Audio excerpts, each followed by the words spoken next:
Alright, what is going on, you guys? This is your boy, the Vast Masher, and welcome back to yet another Bleach Brave Souls video. And oh my goodness, Sajin is already getting his revenge by stabbing Yuha with a sword. God damn.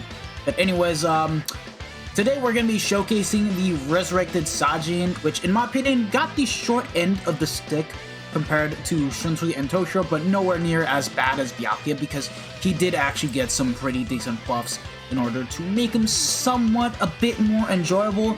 However, I do have a big gripe with this character, and that's the fact that he did not pick up Guard Break.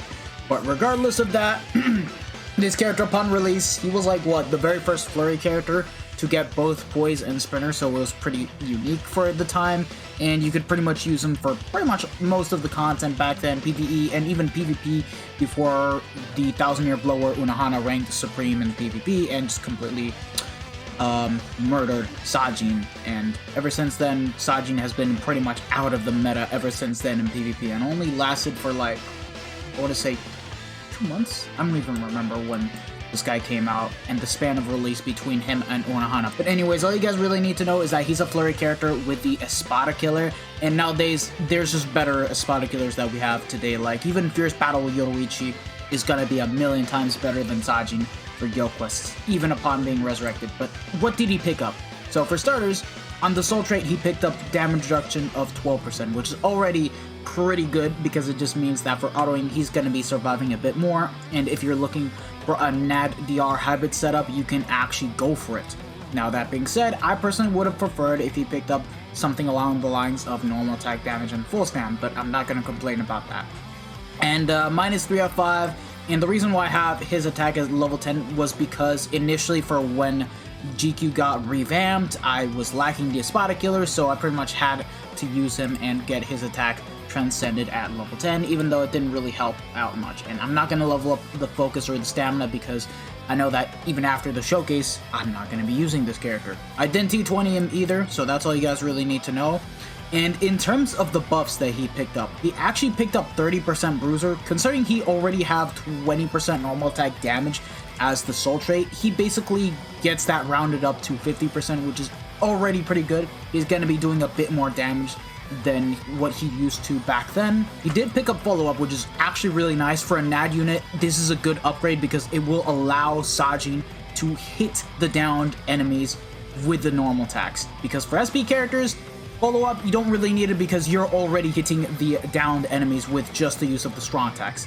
With the normal attacks, you can't do that, so follow-up, in my opinion, is a really nice upgrade. Long Reach got buffed from 15% to 20%, so keep in mind, for the normal attacking string, in both in his base state and his transform state, he's going to have a lot more range with his normal attacking string, and as we go into the NAD build, you guys will see how impressive that NAD string is when transformed.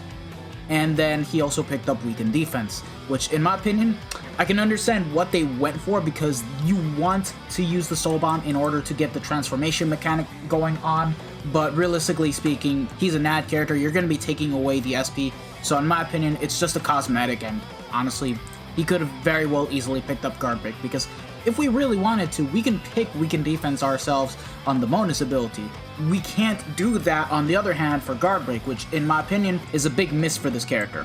Giving my honest opinion. Now this character, his transformation mechanic is very unique because it's not like the other characters where upon transforming you stay transformed for a limited amount of time and do crazy damage and then the strong attacks reset. Instead, you basically gain a permanent transformation. Now the damage multipliers will not change, they will stay at 120%, however he gets an insane increase with a normal attack damage string, which is actually a pretty nice little gimmick. I actually can appreciate that. Imagine this guy actually had stab summons. Goddamn, that would be really cool. And ever since then, we have not gotten a character with that type of transformation mechanic ever since. But yeah, anyways, we're only going to be doing one build for this character, and I'm just going to go for a straight up NAD build, so let's just get into it. We gave him the golden Chappie, and the bait with 30% attack, and the links are Fierce Battle Byakuya with a level 10 attack, and then we have ourselves a 5 out of 5 Bind Ichigo and Zangetsu, whom both have 500 attack on the 6 slot, and also level 10 attack on the Transcendent slot. So a good amount of attack that we're getting from the actual links. And the actual attack that we have on Sajin should exceed 5,000. What did you say? Oh, never mind. It didn't exceed 5,000 because I don't have them T20, nor do I plan to T15 either. So, never mind. It's 4.7k. I'm just so used to T20 characters nowadays that I forget that they exceed too much my expectations, but I'm not going to T20 this character. But, anyways, with us, we're also going to be taking Amagai because he can boost Captain's normal attack damage by 20% thanks to the skill alone, and then Daddy Ichigo because he can boost on the second Tron attack. So let's get into it. We're just going to showcase the raw damage numbers that he can do, and then later on just see what he can do on that final string of the NAD string. Now here's what he can do with his standard NAD string. A good 28k. Keep in mind that we'll never have killer because he's an Espada killer, so it makes sense. Not bad. Not bad. Keep in mind we also have Amagai boosting Sajin, so that's helping out a lot in our favor. Just guard break. I think it's a good time to boost with that Ichigo, so let's do it.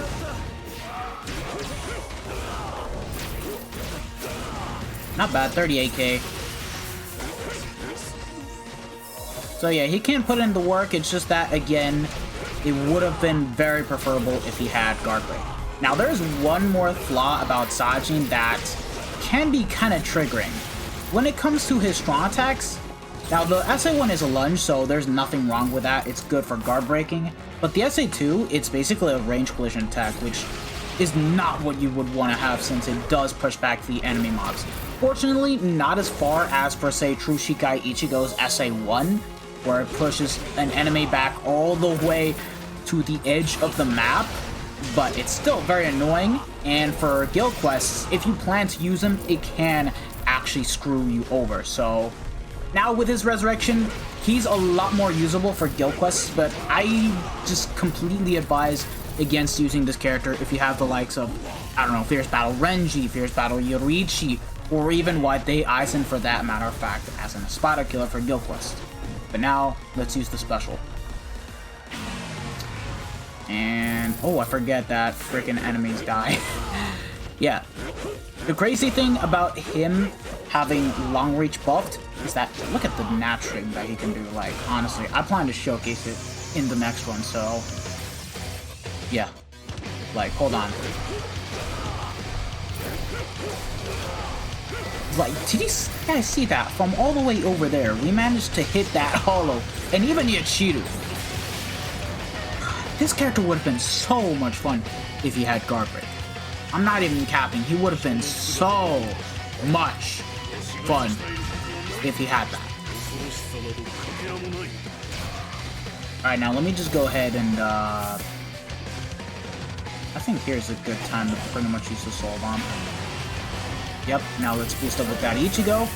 And yeah, there you guys go, 51k. So for epic raids, it's actually not that bad if you guys do plan on using him, but nowadays we just have a lot better mind characters.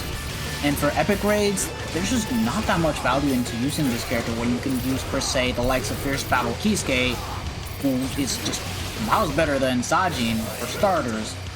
And secondly is a Link Slot Potion character, so yeah, sadly, Sajin's use, even after getting resurrected, it's very limited, unfortunately.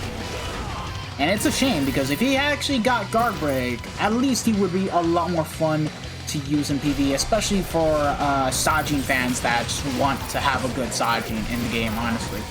And it's sad that right now, the only good thing that we can ever come close to having with Sajin is that tech one in guild quests, and that's only if you're not maining Yamamoto.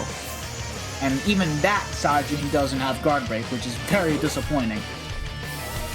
Like, honestly. But yeah, that's 1000-Year Blood War Sajin. I still think that the upgrades he got is nice, but he needed more than just raw damage and just follow-up to make him a decent character to play as. In my honest opinion, he needed guard break because, let's be honest here, every single character that we get nowadays always gets guard break. There are a couple few characters that don't get it, but like, it's now become a standard for this game that if you don't have guard break, you're gonna see some damage nerfs, and for NAD units, unfortunately, not having guard break is just gonna kill the unit, and we've seen cases like Kuriyashiki and other characters that we have in the game. So, yeah. Anyways, if you guys have actually enjoyed this video, don't forget to smash that like button, share this video with your friends and family, subscribe to this channel if you guys haven't already, and hit the bell notification so that way you guys are up to date with my most recent videos. And, should I even bother doing Byakuya? Just because of the fact that this dude literally got nothing on his resurrection. The only thing that he picked up was freaking devastation and multi-bear, and even then, dude is still useless. He just didn't get frenzy to even be good, which is very saddening. Let me know in the comment section below. But yeah, this has been your boy the Dash Smasher, and I hope to see you guys all in my next one, and more videos are going to be on the way. So have a good day, lads. Peace out.